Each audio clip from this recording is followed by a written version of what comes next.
Hi friends, welcome back to my channel. ನಾನು Teertha. Morning ಬ್ರೇಕ್ಫಾಸ್ಟ್ಗೆ ಟೇಸ್ಟಿಯಾಗಿ ಮತ್ತು ಕಡಿಮೆ ಟೈಮ್ನಲ್ಲಿ ಸೋಯಾ ಪಲಾವ್ನ ಯಾವ ಥರ ಮಾಡೋದು ಅಂತ ನೋಡೋಣ ಬನ್ನಿ. ಮಾರ್ನಿಂಗ್ ಬ್ರೇಕ್ಫಾಸ್ಟ್ಗಾಗಿರ್ಬೋದು ಮತ್ತು ಮಕ್ಕಳ ಲಂಚ್ ಬಾಕ್ಸ್ಗಾಗಿರ್ಬೋದು ಇನ್ಸ್ಟೆಂಟಾಗಿ ಮಾಡ್ಕೋಬೋದು. ಈ ರೆಸಿಪಿನ ತುಂಬ ಟೇಸ್ಟಿಯಾಗಿ ಇರುತ್ತೆ. ಬನ್ನಿ ಯಾವ ಥರ ಮಾಡೋದು ಅಂತ ನೋಡೋಣ. ಮೊದಲಿಗೆ ಸೋಯಾ ಪಲಾವ್ ಮಾಡೋದಕ್ಕೆ ಅಕ್ಕಿನ ನೆನೆಸ್ಕೊಳ್ತಾ ಇದ್ದೀನಿ. ಅಕ್ಕಿನ ನಾರ್ಮಲ್ ಆಗಿ ಮನೇಲಿ ಯಾವ ಅಕ್ಕಿನ ಯೂಸ್ ಮಾಡ್ತೀವೋ ಅದೇ ಅಕ್ಕಿನ ಯೂಸ್ ಮಾಡ್ತಾ ಇದ್ದೀನಿ. 1 ಕಪ್ ಆಗುವಷ್ಟು ಅಕ್ಕಿನ ತಗೊಂಡಿದ್ದೀನಿ. ಅಕ್ಕಿನ 2 ಸರಿ ಚೆನ್ನಾಗಿ ನೀರಲ್ಲಿ ವಾಶ್ ಮಾಡಿ ನೀರಲ್ಲಿ ನೆನೆಸಿಟ್ಕೊಳ್ತಾ ಇದ್ದೀನಿ. ಈ ರೀತಿ ಮಾಡೋದ್ರಿಂದ ರೈಸ್ ಉದುದ್ರಾಗಿ ತುಂಬ ಸಾಫ್ಟ್ ಆಗುತ್ತೆ. ಇವಾಗ ಸೋಯಾ ಪಲಾವ್ ಮಾಡೋದಕ್ಕೆ ಮೇಯ್ನ್ ಅಂದ್ರೇ ಸೋಯಾ. ಇವಾಗ ನಾನಿಲ್ಲಿ ಸೋಯಾನ ತಗೊಂಡಿದ್ದೀನಿ. ಇದನ್ನು ಇಷ್ಟೇ ತಗೋಬೇಕು ಅಂತೇನಿಲ್ಲ, ನಮಗೆ ಎಷ್ಟು ಬೇಕೋ ಅಷ್ಟನ್ನು ತಗೋಬೋದು. ಇದನ್ನು ನಾನಿಲ್ಲಿ ಉಪ್ಪು ಮತ್ತು ಅರಿಶಿಣ ಹಾಕಿ ಒಂದು 10 ಮಿನಿಟ್ಸ್ ಅಷ್ಟು ನೆನೆಸಿಟ್ಟಿದ್ದೆ. ಇವಾಗ ಅದರಲ್ಲಿರೋ ನೀರನ್ನೆಲ್ಲ ಚೆನ್ನಾಗಿ ಹಿಂಡಿ ತಗೊಂಡಿದ್ದೀನಿ. ಇವಾಗ ಸೋಯಾ ಪಲಾವ್ ಮಾಡೋದಕ್ಕೆ ಸಿಂಪಲ್ಲಾಗಿ ಒಂದು ಮಸಾಲೆನ ರುಬ್ಕೊಳ್ಳೋಣ. ಮಸಾಲೆ ರುಬ್ಕೊಳ್ಳೋದಕ್ಕೆ ಒಂದು ಮಿಕ್ಸಿ ಜಾರ್ಗೆ 2 ಗೆಡ್ಡೆ ಅಷ್ಟು ಬೆಳ್ಳುಳ್ಳಿನ ಬಿಡಿಸಿ ತಗೊಂಡಿದ್ದೀನಿ. ಹಾಗೆ ಖಾರಕ್ಕೆ 5ರಿಂದ 6 ಹಸಿ ಮೆಣಸಿನ್ಕಾಯಿ ತಗೊಂಡಿದ್ದೀನಿ. ಖಾರಕ್ಕೆ ನಿಮಗೆ ಎಷ್ಟು ಮೆಣಸಿನ್ಕಾಯಿ ಬೇಕೋ ಅಷ್ಟನ್ನು ನೋಡಿ ತಗೊಳ್ಳಿ. 1.5 ಇಂಚಷ್ಟು ಶುಂಠಿನ ತಗೊಂಡಿದ್ದೀನಿ. ಹಾಗೆ 2 ಟೇಬಲ್ ಸ್ಪೂನಷ್ಟು ತೆಂಗಿನಕಾಯಿ ತುರಿನ ತಗೊಂಡಿದ್ದೀನಿ. ಮತ್ತು 1 ಹಿಡಿ ಆಗುವಷ್ಟು ಕೊತ್ತಂಬರಿ ಸೊಪ್ಪನ್ನ ತಗೊಂಡಿದ್ದೀನಿ. ಬೇಕು ಅಂದರೆ ಇದಕ್ಕೆ ಸ್ವಲ್ಪ ಪುದೀನ ಸೊಪ್ಪು ಕೂಡ ಸೇರಿಸ್ಕೋಬೋದು. ಇವಾಗ ಸ್ವಲ್ಪ ನೀರು ಹಾಕ್ಕೊಂಡು ಮಸಾಲೆನ ನುಣ್ಣಗೆ ರುಬ್ಕೊಂಡಿದ್ದೀನಿ. ನೋಡಿ, ಇವಾಗ ಮಸಾಲೆ ರೆಡಿಯಾಗಿದೆ. ಇವಾಗ ಪಲಾವ್ನ ಹೇಗೆ ಮಾಡೋದು ಅಂತ ನೋಡೋಣ ಬನ್ನಿ. ಇವಾಗ ಗ್ಯಾಸ್ ಸ್ಟವ್ನ ಆನ್ ಮಾಡಿ ಒಂದು ಕುಕ್ಕರ್ನ ಇಟ್ಟಿದ್ದೀನಿ.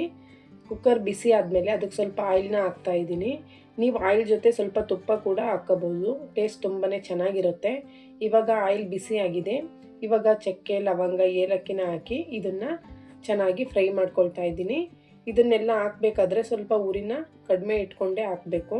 ಇದನ್ನು ಜಾಸ್ತಿ ಹೊತ್ತು ಫ್ರೈ ಮಾಡಬೇಕಾಗೇನಿಲ್ಲ, ಒಂದು ಸರಿ ಮಿಕ್ಸ್ ಮಾಡಿದರೆ ಸಾಕು. ಇವಾಗ 1 ಕಪ್ ಈರುಳ್ಳಿನ ಹಾಕ್ಕೊಂಡು ಫ್ರೈ ಮಾಡ್ಕೊಳ್ಬೇಕು. ನಾನಿಲ್ಲಿ 2 ಮೀಡಿಯಮ್ ಸೈಜ್ ಈರುಳ್ಳಿನ ತಗೊಂಡಿದ್ದೀನಿ. ಸ್ವಲ್ಪ ತೆಳುವಾಗಿ ಕಟ್ ಮಾಡಿ ತಗೊಳ್ಬೇಕು, ಆವಾಗ ಚೆನ್ನಾಗಿ ಫ್ರೈ ಆಗುತ್ತೆ.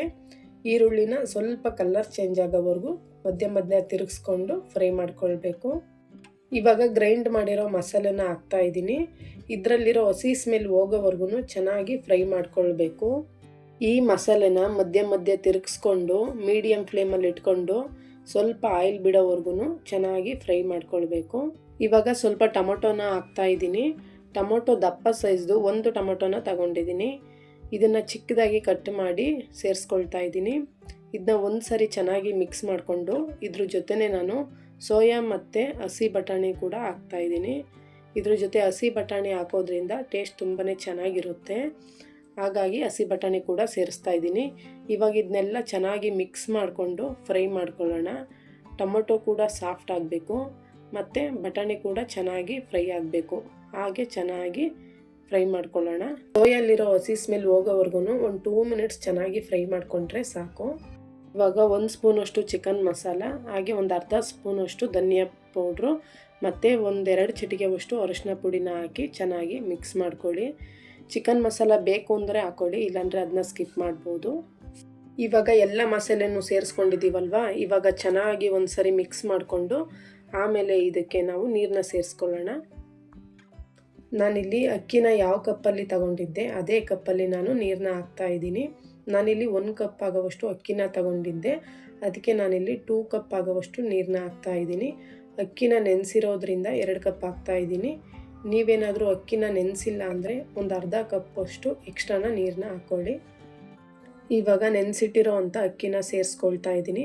ಹಾಗೆ ರುಚಿಗೆ ತಕ್ಕಷ್ಟು ಉಪ್ಪನ್ನು ಕೂಡ ಹಾಕ್ತಾಯಿದ್ದೀನಿ. ಉಪ್ಪನ್ನು ಕೂಡ ಹಾಕಿ ಚೆನ್ನಾಗಿ ಮಿಕ್ಸ್ ಮಾಡ್ಕೊಳ್ಬೇಕು. ಅರ್ಧ ಭಾಗದಷ್ಟು ಅಕ್ಕಿನ ಚೆನ್ನಾಗಿ ಬೇಯಿಸ್ಕೊಳ್ಬೇಕು. ಆಮೇಲೆ ಕುಕ್ಕರ್ ಲಿಡ್ನ ಕ್ಲೋಸ್ ಮಾಡೋಣ.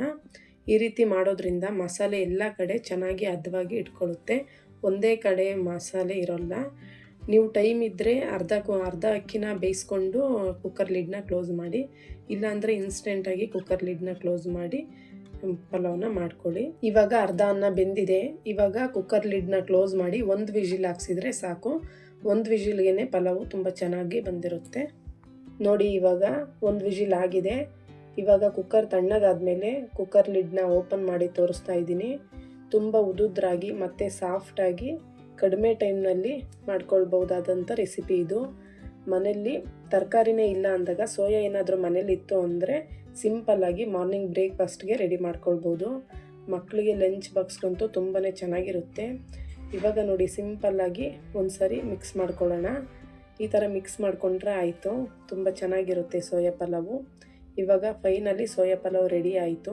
ಇದಕ್ಕೆ ಕಾಂಬಿನೇಷನ್ ಆಗಿ ಮೊಸರು ಬಜ್ಜಿ ಅಥವಾ ಚಟ್ನಿ ಇದ್ದರೆ ಟೇಸ್ಟ್ ಇನ್ನೂ ತುಂಬಾ ಚೆನ್ನಾಗಿರುತ್ತೆ. ಹಾಗೆ ಈ ವಿಡಿಯೋ ಇಷ್ಟ ಆಗಿದ್ದರೆ ಲೈಕ್ ಮಾಡಿ. ಇನ್ನೂ ಯಾರೆಲ್ಲ ನನ್ನ ಚಾನಲ್ಗೆ ಸಬ್ಸ್ಕ್ರೈಬ್ ಮಾಡ್ಕೊಳ್ಳದೆ ವಿಡಿಯೋ ನೋಡ್ತಾ ಇದ್ದೀರಾ, ಸಬ್ಸ್ಕ್ರೈಬ್ ಮಾಡ್ಕೊಂಡು ನೋಡಿ. ಹಾಗೆ ಪಕ್ಕದಲ್ಲಿರೋ ಬೆಲ್ ಐಕಾನ್ನ ಕ್ಲಿಕ್ ಮಾಡಿ.